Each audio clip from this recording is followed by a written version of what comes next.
Iya guys, bersama Zulkifli di sini kita kembali bakalan menguak kasus-kasus korupsi 271 triliun yang dilakukan oleh Harvey Boys, suami Sandra Dewi. Dan benarkah nama artis yang terseret sekarang adalah salah satu wanita cantik dan juga berprestasi di Indonesia, public speakingnya bagus, dan terkenal adalah orang yang humble. Dia terlibat di kasus ini dan sudah banyak berita yang membahas tentang tersebut. Siapakah orangnya? Berikut cuplikannya.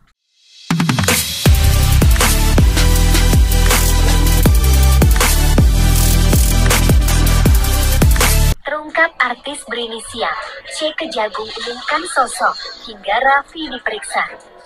Kasus Harvey Muiz semakin memanas dengan adanya dugaan artis berinisial C yang ikut terseret dalam kasus timah yang merugikan negara sebesar 271 triliun rupiah. Hingga kini artis cantik Cinta Lord digadang-gadang sebagai artis yang berinisial C tersebut. Hah?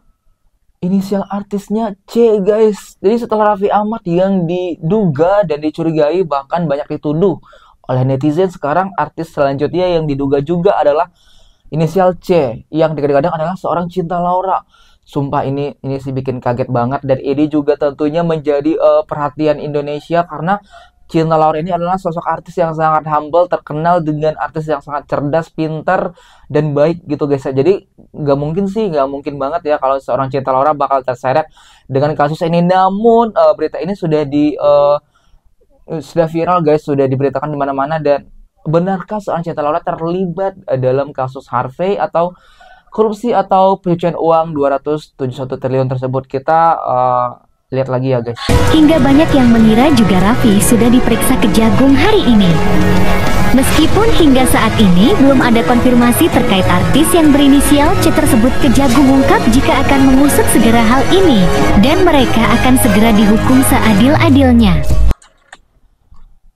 Untungnya belum ada lebih lanjut dari Kejagung ya guys. Jadi Kejagung belum ada memberikan klarifikasi atau mengatakan bahwasanya artis yang digadang-gadang ikut terlibat itu seperti RA atau inisial C ini adalah artis yang terlibat dari kasus ini. Jadi Kejagung belum mengatakan apa-apa ya guys ya, namun sudah ada yang memberitakan dan menduga-duga.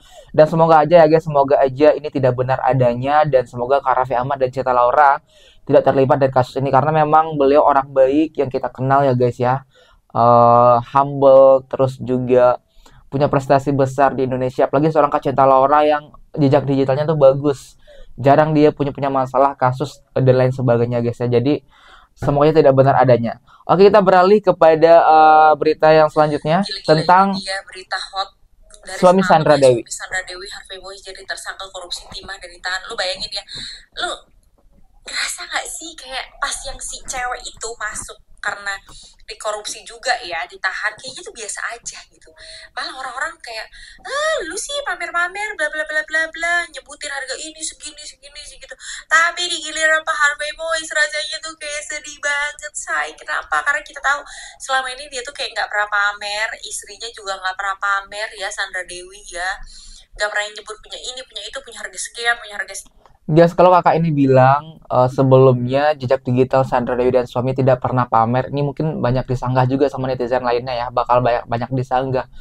Karena dengan viralnya kasus Harvey ini, jejak digitalnya dari Sandra Dewi dan suami itu bermunculan semua. Tidak pamer dari mananya seperti itu. Bahkan dia juga tak jarang memposting, mempublikasi hidup mewahnya seperti itu ya. Jadi takutnya disanggah banyak orang nih. Dia bilang suami Sandra Dewi dan Sandra Dewi itu tidak pernah pamer, flexing, dan lain sebagainya. Ya, jadi giliran ini masuk tersangka korupsi tuh kayak hati tuh kayak kucuk sedih loh, say. Tapi aku tetap ada Bapak, aku tetap fansnya Bapak ya.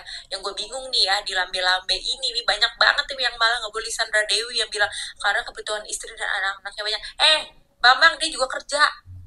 Sandra Dewi kan juga kerja, BA-nya dia banyak. Lo nggak lihat tuh iklan-iklan di TV, shampoo apa segala tuh, di semua itu kan duit cuy, dibayar cuy, dia juga kerja.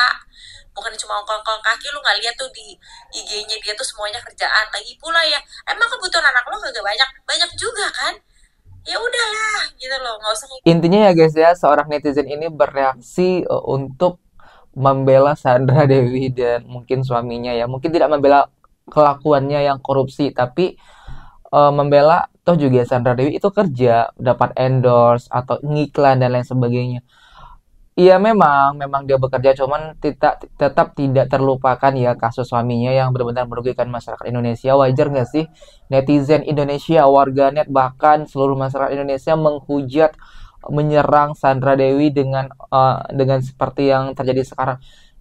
Kalau menurut aku sih memang tidak boleh ya namanya membuli, menghujat dan lain sebagainya. Cuman untuk memperingatkan dan efek biar tidak melakukan seperti itu lagi ya wajar-wajar aja gitu ya. Apalagi kita terkenal di Indonesia ini salah satu negara terbesar juga ya, termasuk 10 terbesar. Otomatis masyarakatnya banyak nih, netizennya banyak. Apalagi kita terkenal dengan netizen yang kompak.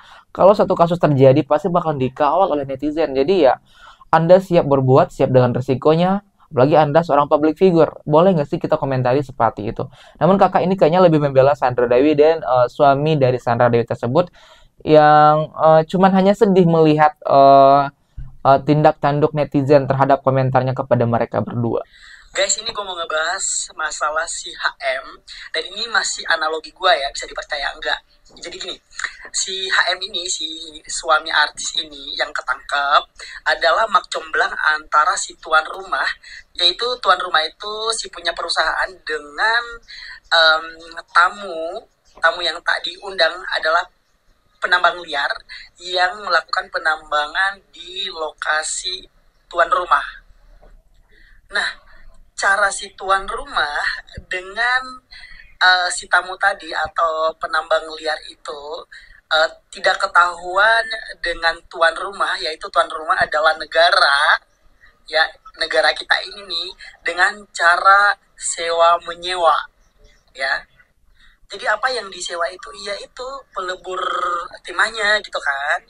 Nah, udah disewain, kemudian si tuan rumah ini menyewakanlah nih alat-alat pelebur timah tadi kepada tamu atau penambang liar ya. Nah itu. Jadi guys, dengan hubungan tadi sewa menyewa, si tamu yang tadi itu dengan bebasnya melakukan kegiatan di sekitar si tuan rumah ya. Jadi sebagai uang terima kasih, si tamu liar tadi itu menyisihkanlah sedikit keuntungannya untuk si mak comblang ya, sebagai reward lah udah dipertemukan dengan si tuan rumah. Ya intinya ya guys ya, apapun alasannya pelaku korupsi dan koruptor tidak dibenarkan di Indonesia. Benar nggak guys? Kalian setuju nggak? Coba kalian komentar di bawah ini yang setuju pelaku koruptor wajib dimiskinkan semiskin-miskinnya, hartanya disita. Kalian setuju nggak? Apapun alasannya. Oke, sampai di situ paham ya. Apapun alasannya pelaku koruptor dan korupsi tidak boleh dibenarkan dan wajib dimiskinkan, disita harta-hartanya. Dan orang-orang yang terlibat maupun terlibat langsung ataupun tidak langsung, terlibat dengan mungkin dia tahu ataupun tidak tahu yang menikmati aliran dana dari hasil korupsi tersebut, wajib diperiksa dan diberikan hukuman yang seadil-adilnya. Ya perihal tuan rumahnya adalah seorang negara dan mereka melakukan transaksi seperti itu, ya tetap aja salah karena harus dengan secara terbuka, dibuka dengan yang seterang-terangnya, dengan yang sejelas-jelasnya, tidak ada yang namanya disembunyikan. Itulah yang menyebabkan nanti bakal terjadi kesalahpahaman dan kesempatan untuk melakukan korupsi. Makanya dihindari ya guys hal-hal seperti itu. Bahkan untuk membayangkannya saja, aku kayak ngerasa aku ini gak tahu diri. Kalaupun aku menghasilkan uang 1 miliar dalam waktu 1 hari, sehari aku bisa menghasilkan uang 1 miliar untuk mengumpulkan 271 triliun, 742 tahun, 5 bulan, 21 hari, 5 jam. Berarti nanti jam 9 malam tanggal 27 September tahun 2766 aku sudah 7 kali reinkarnasi pun kurang. Ya kalau aku reinkarnasi jadi manusia, kalau aku nanti reinkarnasi jadi pohon beringin, kayak mana? Jadi aku mau ngebahas masalah ini kok langsung gak selera.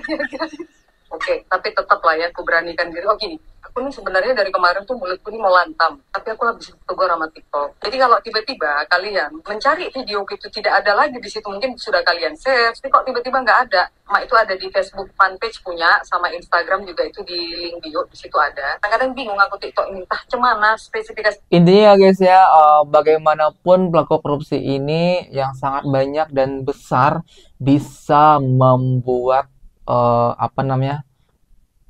Intinya ya guys ya, uang 271T itu benar-benar besar banget. Dan yang korupsi ini udah super handal, super mega korupsi, maha. Levelnya tuh udah tinggi ya guys ya, udah benar-benar tinggi banget. Ini udah sampai di angka 271 triliun. Dan ini bertahun-tahun dilakukan guys, baru ke tahun sekarang seperti itu. Kalau uang 271 triliun aja nih dipakai dalam sehari itu 1 M, kita ngabisin waktu uang sebanyak itu selama 700 lebih guys, 700 tahun lebih, bayangin. Kayak kita bakal bisa menikmati uang tersebut sampai 10 keturunan deh. Saking banyaknya, apalagi kita nih rakyat jelata seperti kita yang mungkin jajannya dikit ya, kebutuhannya nggak terlalu besar. Sebulan 500.000 juga udah alhamdulillah banget ya guys ya. Mungkin uang 271 triliun itu bisa cukup sampai kiamat kali ya guys ya. Oke guys, sebelum aku nutup video ini, bagaimana tanggapan kalian melihat berita-berita yang sangat viral sekarang dan belum tuntas juga nih, dan juga ada nama-nama artis yang bermunculan, yang sebelumnya Raffi Ahmad, sekarang sudah Cinta Laura nih guys. Zul TV pamit dan sampai jumpa.